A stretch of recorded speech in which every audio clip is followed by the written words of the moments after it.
In this new video series, we've put together a collection of short videos designed to simplify the universal credit process for those who might be finding it difficult to understand and set up on their own, coming right up. We're much better together, I know. Hey folks, my name is Kyle, and here we share positive news, stories and information that helps local volunteers, non-profit community groups and charities to connect with their audience in meaningful ways online. Did you know that J.K. Rowling once lived on government assistance for food, housing and healthcare while writing her first drafts of what became the Harry Potter series? Rowling signed up for welfare benefits, describing her economic status as being poor as it's possible to be in modern Britain without being homeless. 7 years after graduating from university, J.K. Rowling saw herself as a failure. Her marriage had failed, she was jobless and had a dependent child. However, her failure in her eyes was liberating, allowing her to focus on her writing. During this period of her life, she was diagnosed with clinical depression and even contemplated suicide. And it was her depression that inspired the characters known as Dementors, soul-sucking creatures, in her third book. There is absolutely no shame in accepting help in order to get back on our feet. And as we go through this short video series together, remember this quote by J.K. Rowling: "Rock bottom became the solid foundation on which I rebuilt my life." So what is universal credit? If we're unemployed, too unwell to work, a carer, or even on low income, then like thousands of others across Perthshire, we're probably claiming benefits. Universal credit is a monthly payment from the government to help with our living costs. This welfare programme is currently being rolled out across the UK and is due to fully complete this transition in 2023.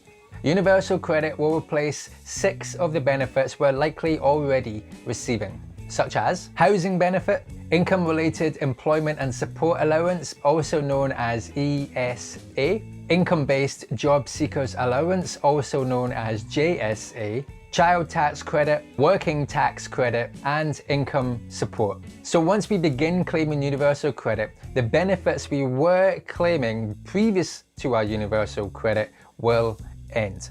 And even if we try to go back to our previous benefits once we are already on universal credit, we won't be able to, even if we're appealing a benefit decision. Quick tip: we always recommend using a benefits calculator when making a claim for universal credit. We recommend this one by entitled to check what benefits we will be entitled to and whether or not we will actually be better off. And we'll share how to use this benefits calculator in an upcoming video tutorial so you and your community members can guide yourselves through this process step by step easily. So, how much can we expect to be paid? We have 2 types of payments. Typically, we have a standard payment, which most people will be able to claim, but we also have extra payments, and those are reserved for the people who are entitled to them, such as if they have a disability or they're a carer, etc. If we are single and under 25, we can expect to be paid £342.72.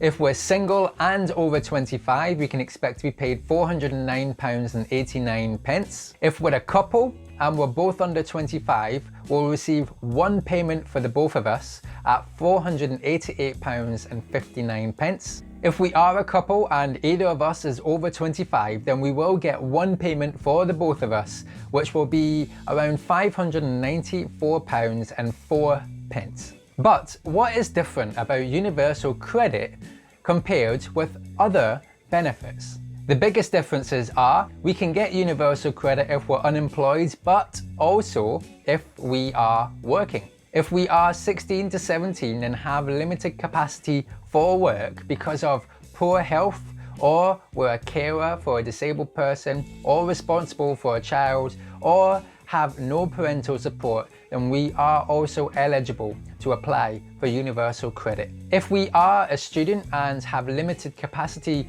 for work because of poor health condition, or maybe we're entitled to personal independence payment, or we're a carer for a disabled person, or responsible for a child, or have no parental support, then we too will be able to apply for universal credit. We usually get one single payment per month rather than fortnightly or weekly.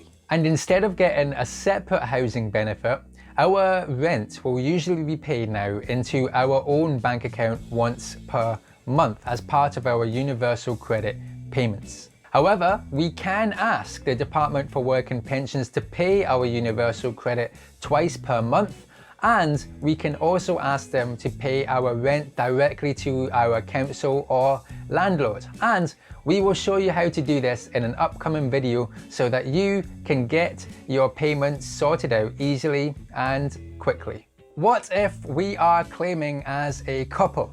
If you're a couple and claiming universal credit, you will get one payment between the both of you each month. And that payment is made up of your standard universal credit allowance plus any extra payments you might be entitled to. Now, obviously, we mentioned about standard payments. Now we'll share with you what you can expect to get for extra payments. Now, you can get extra payments for things like if you look after one or more child, maybe your work but pay for childcare, you need help with housing costs, you're disabled or have a serious health condition, or maybe you're a carer and you care for somebody more than 35 hours per week. For your first child, you can expect to be paid around about £280. For any other eligible child after that, you can also expect to be paid around an additional £280. If you're disabled or severely disabled, you can expect to be paid an extra payment of around £128 and ranges all the way up to about £400. If you are disabled and have a health condition, then that also ranges from around £128 to around £340. And if you are entitled to care allowance, which means you look after somebody for more than 35 hours a week, then you're eligible for around £162 each month. So what will our responsibilities be when we're claiming universal credit? Once we begin claiming universal credit, our local or nearest job centre will contact us over the phone to arrange a phone appointment. They're doing phone appointments at the moment because of the coronavirus situation, but that might change in the future. The phone appointment is basically to go over an introduction, so introducing you onto the program, but also to introduce you to your new work coach.